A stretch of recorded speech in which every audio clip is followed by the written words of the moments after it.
Maravilha, maravilha. Aqui quem fala é Everson Montanha e mais um Monte Webcast, podcast do Pesadão. Hoje a gente vai saber tudo sobre direito, porque nós estamos hoje com a mestra de direito aqui, doutora Daiana Arruda. Pô, prazer estar recebendo você mais uma vez nesse Obrigada novo pelo projeto. convite. Né? Ela tem um conhecimento muito grande da parte do direito do consumidor. A gente vai conversar bastante sobre isso. Mas eu queria que você se apresentasse mais uma vez para o nosso público. Você já esteve conosco na Rádio Bicuda, nós conversamos bastante com o público com relação a direito do consumidor. E aí, mas fala sobre o direito no modo geral hoje, né? Se apresenta para a gente. Primeiramente, obrigada pelo convite. É sempre um prazer estar aqui com você no programa, né?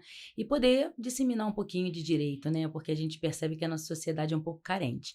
Na verdade, eu trabalho muito com direito do consumidor, mas trabalho com direito civil em geral. Então, imobiliário também, parte de sucessões, né? Direito de família. E é sempre bom a gente poder estar antenado aí, podendo passar um pouco de conhecimento para as pessoas, né? E é isso, fico feliz Na pelo verdade, convite. as pessoas elas só buscam o direito quando elas estão precisando, né? Não tem Exatamente. essa questão eh, de aprender e, de repente, utilizado ao longo uma coisa prévia, né? É verdade. Infelizmente, a gente não é proativo, né? Então, na verdade, a gente espera acontecer algum problema para daí procurar um advogado, correndo, né, atrás dos direitos, quando na verdade o ideal seria que todos nós já soubéssemos, né? Acredito, eu sempre falo isso, eu acho que isso deveria ser colocado nas escolas, né? O direito constitucional, o direito civil, para que a gente soubesse, né? Até pegando um gancho, não sei se você viu, até postei nas minhas redes. Semana retrasada, uma pessoa não conseguiu casar porque fez uma brincadeira na hora do casamento. Ou seja, ela não sabia que o casamento é um ato solene, não pode brincar. Se de brincadeira você falar não, não aceito casar, tem que ser suspenso. Então, foi uma tragédia, né? Porque eles tinham pago a cerimônia, depois a festa, todos os convidados estavam ali e realmente não pode ser feito aquilo ali. Então, quer dizer, Caramba. são Não, conhecimentos que a gente eu não tinha sabe. realmente ouvido, mas, cara, eu não sabia que tinha dado esse transtorno. E por uma simples brincadeira. Na hora, o padre perguntou, não sei bem se foi o padre, mas a pessoa que estava fazendo, né, a realização da cerimônia perguntou: você aceita se casar? E ela não. Ele teve que suspender. Isso está lá no nosso Código Civil, né? Então, o Sim. casamento realmente é um ato solene. Se a pessoa brincar, ela não vai poder se casar naquele mesmo dia, tem que ser marcado para uma outra E data. vai gerar custo, vai gerar uma série de coisas. Exatamente, né? Sem contar o Caramba. constrangimento, né? Mas pela sua experiência, você vê é, o direito de fato justo, né? Na verdade, o que que acontece? Nós temos as leis que são para garantir o direito, né? Eu acho que o direito em si ele é justo. O problema é que ele não, as pessoas não têm acesso. Então deixa de ser justo nesse momento em que as pessoas não têm acesso. Então muitas vezes a gente fala assim: "Ah, a pessoa com advogado ela consegue mais coisas. Ah, quem tem direito, o direito é diferente". Não é que o direito seja diferente. O direito, de fato, é o mesmo para todos nós. O problema é o acesso. Então, se você tem dinheiro, você tem acesso a advogados que vão defender o seu direito. Se você não tem, você não consegue fazer muita coisa. Por exemplo, não é a minha área específica, mas eu vou falar de direito criminal. O habeas corpus, ele pode ser feito por qualquer pessoa, não precisa ser advogado. Você, por exemplo, que não é advogado, se você estiver preso, você pode redigir o seu habeas corpus. Mas quantas pessoas sabem disso? Então, elas acabam muitas vezes ficando presas, esperando audiência de custódia por dias, né, diferente do que é previsto na legislação, porque simplesmente elas não sabem do direito delas. E eu entendo, sim, que falta uma força de vontade do governo de colocar isso cada vez mais disseminado, levar isso para mais pessoas, porque o que acontece? Para que a gente tenha um país, de fato, civilizado, um país de primeiro mundo, é preciso, em primeira mão, que todos saibamos nossos direitos, que a gente saiba reivindicar, que as empresas cumpram os seus deveres. Então eu vejo que a nossa sociedade ela fica um pouco perdida. São poucas pessoas hoje que sabem de fato quais são os seus direitos, né? A questão da interpretação da lei já cabe mais a questão mesmo quando você vai fazer um pedido, ou a questão do juiz, né? É por aí mesmo. É um pouco isso, porque na verdade você tem a legislação e se você lê ela nua e crua, muitas vezes você não vai conseguir entender. Depende sim, de uma interpretação do juiz, mas tem muitas coisas que são claras, tá? Código do Consumidor, por exemplo, eu sempre dissemino muito ele, porque é o que a gente está no dia a dia, né? Consumidor, a gente está o tempo todo comprando, vendendo, então tá muito ali. Ele não é tão difícil de ser entendido, né? E todas as lojas são obrigadas a ter um exemplar, coisa que a gente às vezes vai nas lojas e não enxerga, e as pessoas também não sabem, né, dos seus direitos. Então, assim, a lei, de uma forma geral, sim, ela depende de uma interpretação, mas tem muitas coisas que você pode trazer de uma forma mais descomplicada, né? Trazer de uma maneira mais informal, para que as pessoas pelo menos tenham noção. E quando você tem noção dos seus direitos, você corre atrás dele, as pessoas não te enganam tanto, porque ela percebe que você não é uma pessoa leiga, né? Vamos dizer assim. Mas assim, você vê a possibilidade, como é que você vê a possibilidade de, de se fazer direito para todos, né? Para ser acessível para mais pessoas, né? Como é que você vê essa Como questão? é que É seria possível? possível? Eu acho que é possível sim, mas a gente precisa de um longo período trazendo isso para as pessoas. Eu acho que seria muito importante trazer, e quanto mais pessoas falar sobre isso, trazer isso para dentro das escolas. Eu, por exemplo, que sou da comissão da OAB, a gente está sempre levando, a gente tem lá OAB nas escolas, levando palestras, livros, e aí a gente precisa disseminar isso na televisão, nos podcasts, né? Mas não seria você que está à frente de uma comissão, não seria uma oportunidade também de levar isso para a grade de ensino? Porque assim Sim. como já se discute a educação financeira, a Uhum. educação de empreendedorismo, né, de algumas questões que as pessoas têm dificuldade quando chegam na idade adulta, elas têm dificuldade, Sim, né? E o direito não está longe disso, né? Muita gente faz muitas besteiras até por sim. desconhecer certas coisas, certos direitos e deveres, né? Eu acho importante sim, inclusive assim, entrar para a grade curricular, apresentar propostas de lei para a gente colocar isso cada vez mais acessível. A gente briga muito por isso, né? Mas infelizmente o nosso país ainda é muito burocrático, né? A gente não é uma coisa tão fácil a gente conseguir colocar, até porque muitas pessoas entendem, mas para quê? É mais uma matéria que não tem importância. Por exemplo, as pessoas não conseguem enxergar a necessidade de você ter uma sociologia, uma história dentro de uma grade curricular. Porque isso vai fazer com que a gente se torne cidadão também, que a gente conheça a nossa história e com isso a gente não reproduza certos erros. E aí o direito está muito inserido nisso, né? Eu vejo muitas vezes hoje a gente pedindo algumas coisas que eram pedidas lá na época da Inquisição. Por exemplo, vamos queimar essa pessoa sem julgamento, né? A gente vê alguma coisa na televisão, essa pessoa tinha que morrer. Não, gente, nós lutamos anos e anos para que hoje a gente tenha o devido processo legal, para que todos possam ser julgados. Mas, infelizmente, ainda é muito desigual. Então, a maneira que eu acho que devemos fazer isso, né? Fazendo podcast, dando palestras, incomodando de uma certa forma. E quanto mais gente souber dos seus direitos, mais essas pessoas vão incomodar as empresas, o governo, e não deixar passar nem que seja R$ 1. Se é seu direito, você tem que cobrar. Não tem que se sentir envergonhado. Eu tenho até um exemplo engraçado para dar. Às vezes você vai ao mercado e tá lá um produto, R$ 9,99. Aí você dá R$ 10 e a pessoa não te dá troco. Em algumas situações eu já falei, eu gostaria do meu troco de R$ 1. E a pessoa, mas eu não tenho. Eu falei, tá bom, mas eu vou esperar então. Nossa senhora, a senhora está fazendo questão de R$ 1? Eu falei, não, é você que está fazendo questão do meu 1 centavo, né? Porque se o produto é R$ 9,99 e se ele fica com 1 centavo de cada pessoa em cada produto, olha quanto não se lucra. Só que as pessoas não têm essa ideia, não conseguem vislumbrar isso, que aquele empregador, aquele lojista já tem o lucro dele e ainda fica com seu 1 centavo. E é ali, é no banco. Quer dizer, se você contar no dia, você perdeu, sei lá, R$ 2, R$ 3. Não, numa compra, às Numa vezes numa compra. compra. Você Exato. imagina quanto check-out. Realmente, a gente não parava pra pensar nisso aí. É verdade. Eu fui motorista de ônibus uma época que ainda era 4 e 5.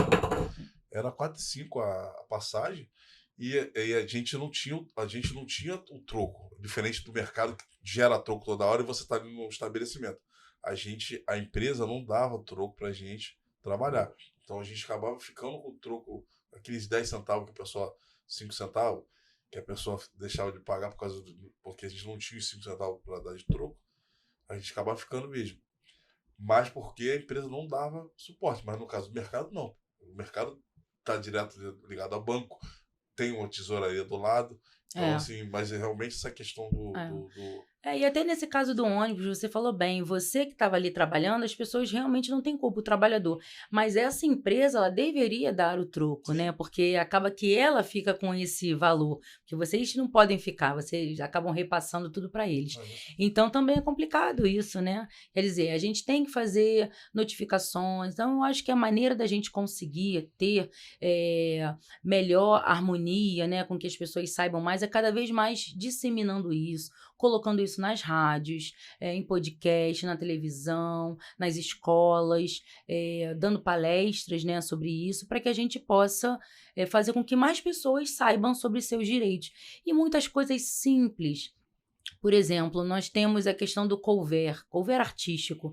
As pessoas não sabem, você não é obrigado a pagar o couvert se você não sabe que existe. Então, tem muitas empresas que só falam, muitos restaurantes só chegam para você para falar que tem couvert no final. Você entra naquele local, não vê ninguém cantando, depois de 1 a 2 horas você até vê alguém cantando, mas você não sabia que tinha, e ele te cobra no final um valor altíssimo que você não estava nem contando com aquilo ali, né? Então, assim, tem algumas situações que você realmente precisa buscar, precisa saber, e é difícil, tá? É um trabalho de formiguinha. Então, hoje, o meu trabalho, por exemplo, é esse também. Tentar disseminar cada vez mais o direito de forma descomplicada, de uma maneira mais informal, para que chegue na linguagem das pessoas, né? Você falou descomplicado, mas é justamente o projeto que você está encampando, né? Isso. Projeto Descomplica do Direito. Como é? Explica um pouquinho sobre esse projeto. Projeto Descomplicando o Direito, né? Isso, Essa ideia surgiu, na verdade vai ser um livro, já estou escrevendo, ele deve estar aí lançando até meados do ano. Volta aqui para lançar. Ah, com certeza. E essa ideia surgiu exatamente da minha observação com as pessoas e não conhecerem seus direitos básicos, né? Por exemplo, você vai numa loja e se você se sentir lesado nessa loja, muitas pessoas não sabem, mas elas podem reclamar no livro do Procon. Toda loja é obrigada a ter o livro do Procon. E qual o objetivo disso? O objetivo é que o Procon resgata esse livro, aquela empresa entra para uma notificação, e se ela tiver muitas notificações ao longo do tempo, ela pode ser multada. Então, são movimentos que acabam ajudando o consumidor a longo prazo, né? E isso foi muito engraçado. Eu estava numa loja grande, estava com 2 preços do mesmo produto. Um preço estava lá na maquininha deles, quando eu cheguei no caixa estava outro valor. E eu falei que eu ia pagar o mais barato. E a menina do caixa falou, não, aqui a gente não trabalha dessa forma. Eu falei, mas como assim? Aqui não faz o código do consumidor? Não existe lei? Ela, não, aqui não. Eu falei, tá, então você me dá o livro do Procon. Ela, livro do Procon? A gente não tem aqui. Pedi para chamar a gerente veio, enfim, tinha sim o livro que nem ela sabia, quer dizer, ela lida com o consumidor, mas não sabia. E logo depois que eu fiz isso, eu fiz uma reclamação também no Reclame Aqui, que é um instrumento muito bom para a gente conseguir as coisas. Passou meia hora, a gerente me ligou falando, olha, desculpa, a pessoa que não estava bem treinada, você está correta.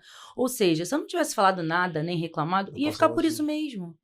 E aí eu estava na fila, falei com outras pessoas que falaram, nossa, interessante, eu não sabia que eu podia reclamar. Eu não sabia que eu podia, que tem um livro do Procon em todas as lojas. Então é isso, meu objetivo realmente, já que hoje eu não consigo colocar isso numa grade curricular, eu sozinha, né? É claro que eu trabalho para isso em conjunto com outros órgãos para que a gente leve isso para o governo, para que isso seja aprovado.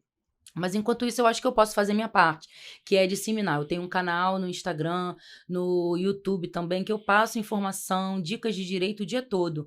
E não só do consumidor, mas também imobiliário, contrato de locações, compra e venda, também direito sucessório. Muitas vezes você perde um familiar, você não sabe o que fazer, tem que abrir inventário, como é que funciona. Quer dizer, isso tudo eu também faço, né?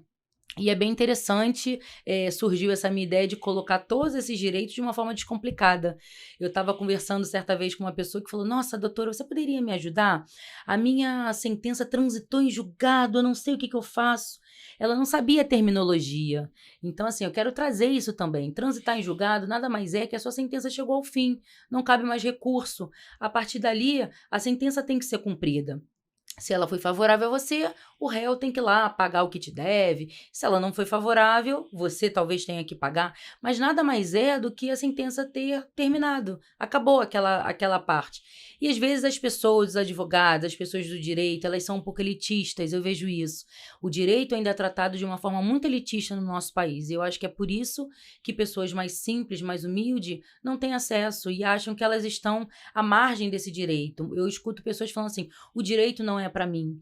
Não, tá errado. O direito é para todos nós, para mim, para você, para o outro, Uma para quem galera tem que desistiu, dinheiro. né, do direito, né? Exatamente. E minha ideia é isso, é tentar resgatar. Esse livro eu quero trazer ele com um custo bem acessível. Eu também vou pegar ele como exemplo e dar várias dicas, porque eu já dou essa dica. Eu tô Vai ter apenas. versão Vai ter versão online. online. Vai ter versão online, o que vai facilitar muito.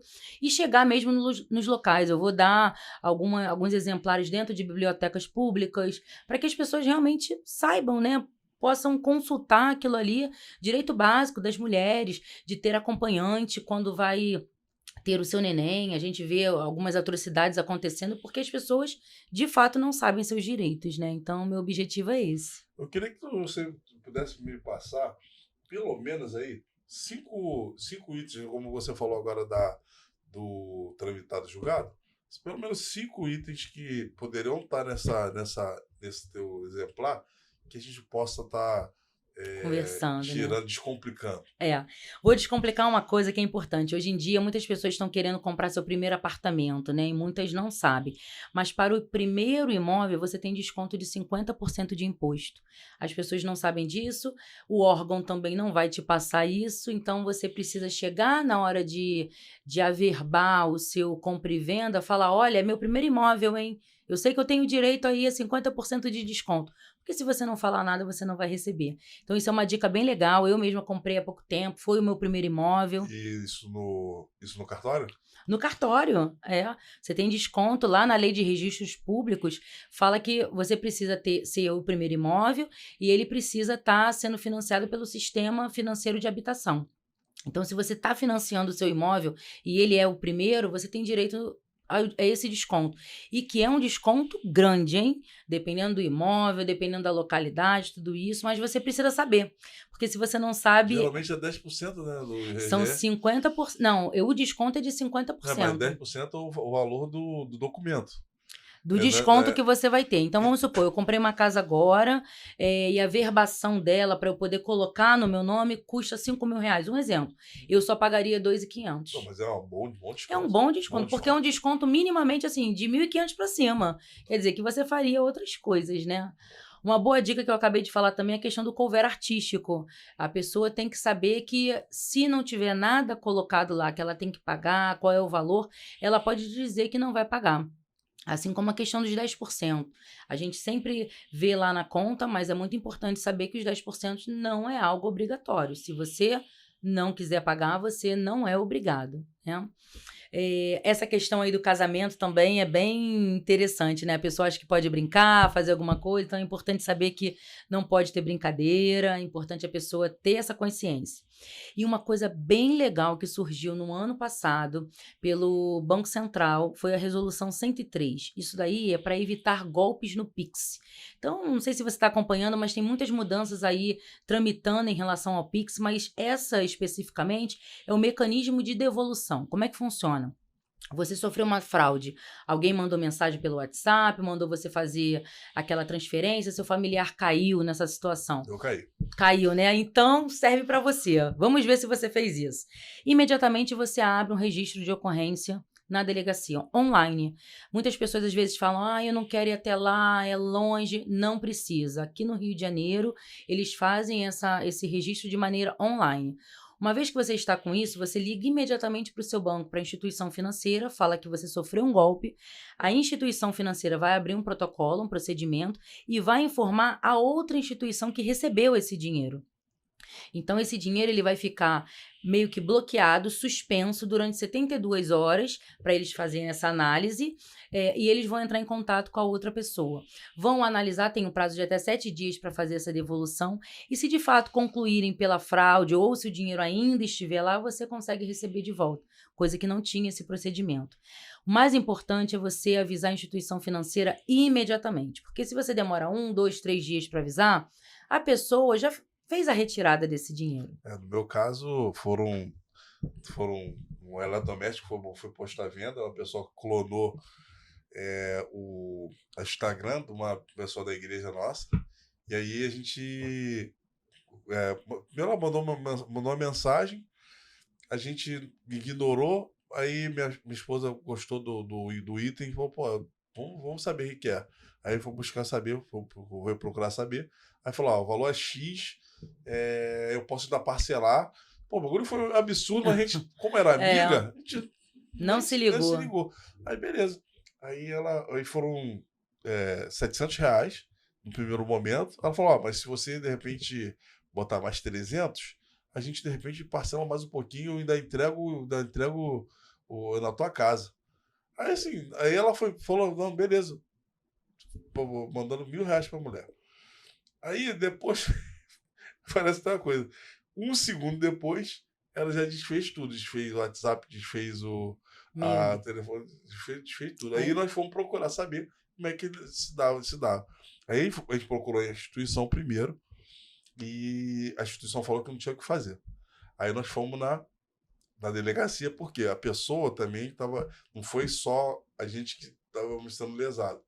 Tem uma outra pessoa também que estava sendo lesada através desse perfil. Então, a pessoa que era amiga nossa encontrou conosco na delegacia de cibernética aqui no Jacaré. Uhum. Nós fomos lá e tal, fizemos um boletim. E aí, acho que 2 dias depois, saiu os R$300, que ainda estava na conta. Os 700 não conseguimos pegar. Sim. Por isso é importante a pessoa ter esse conhecimento e já buscar rapidamente. Eu sei que no primeiro momento a pessoa ficar muito nervosa, né? Com tudo que aconteceu, de ter perdido o dinheiro. Mas é importante realmente fazer o registro, entrar em contato com o banco, até porque essa resolução do Bacen é nova, é muito recente. Foi de novembro do ano passado. Então, se de repente o que aconteceu com você foi antes disso, foi quando? A devolução já tinha. Inclusive, eles. Mas nem todo mundo no banco, na época, foram no Nubank. Sabia, né? Do não procedimento. Sabiam. Então, tem uma galera específica para poder te indicar para isso. Então, o primeiro lugar que a gente ligou, não resolve, não. Aí a gente teve que passar e-mail. Então, aí sim, o e-mail. Aí eles pediram, o documento principal é o boletim de ocorrência. Isso aí. Aí eu fui no boletim de ocorrência. Mas eu acho que se a gente tivesse ido a informação rápida, eu acho que já bloqueava mais rápido. Exato. Eu acho assim, que quanto mais tempo vai passando e as pessoas vão conhecendo, isso vai se tornando mais rápido, sim. Né? Como essa resolução ela foi bem recente, até algumas pessoas do próprio banco ainda não sabem, mas quanto mais o tempo vai passando e quanto mais pessoas vão fazendo o registro, isso vai alimentando, né? Vai incorporando para as pessoas conhecerem. Então é isso, eu acho que tem muita coisa boa para vir, né? Tem essa questão aí do Descomplicando Direito que eu estou trazendo. Eu também participo de entrevista na Rádio Band, sempre dou dica, fui lá sábado agora, e o intuito é esse, sabe? A gente sempre disseminar, tô aí até julho, está sendo lançado o meu livro Descomplicando Direito, eu espero que eu consiga ajudar bastante pessoas com essas dúvidas do dia a dia, né? Uma outra situação também de direito do consumidor. O pessoal tem que guardar nota fiscal. Eu vejo muitas pessoas que compram as coisas, pegam aquilo ali e jogam no lixo. Se tiver qualquer problema com o seu produto, com o serviço que você pediu, se você não tem a nota fiscal, você não tem como comprovar aquilo ali. Então, é uma dica assim, de ouro é guardar a nota fiscal. Eu guardava, mas nunca tive essa questão de mexer nela. Mas, ultimamente, eu acho que por 4 ocasiões, eu tive problemas... de estrago, né, de algum produto, e consegui trocar direto com não trocar, né, mas eles estão dando reembolso, não estão mais trocando, eles estão reembolsando, e os valores, assim, vamos dizer, a pessoa lá a fábrica é em São Paulo, eles vão pagar em relação ao valor comercializado em São Paulo. Ah, legal. Então, por exemplo, eu comprei lá comprei recentemente uma caixa de leite, e a caixa de leite, o lote veio ruim. Eu liguei para lá, a empresa. Trataram bem, foi rapidamente, perguntaram, eu tinha lá a nota, né? Foi isso que eles te pediram, a nota fiscal, né? Tinha a nota, Sim. aí um protocolo com tudo. Aí depois que eu passei a nota e informei das informações que precisava, aí passou para o WhatsApp, aí não precisou nem comprovar.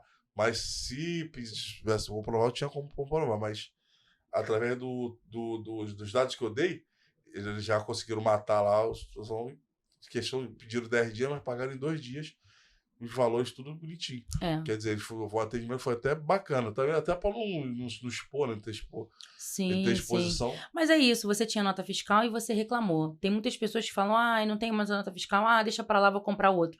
O importante também é que o brasileiro comece a ter o hábito de reivindicar os seus direitos. Porque a gente fala muito assim, o Brasil poderia ser igual a um outro país lá fora. Mas os países lá fora, as pessoas reivindicam os seus direitos. Então é importante que a gente, primeiro, conheça os nossos direitos e a gente comece a reivindicar, né? E como a gente faz para conhecer?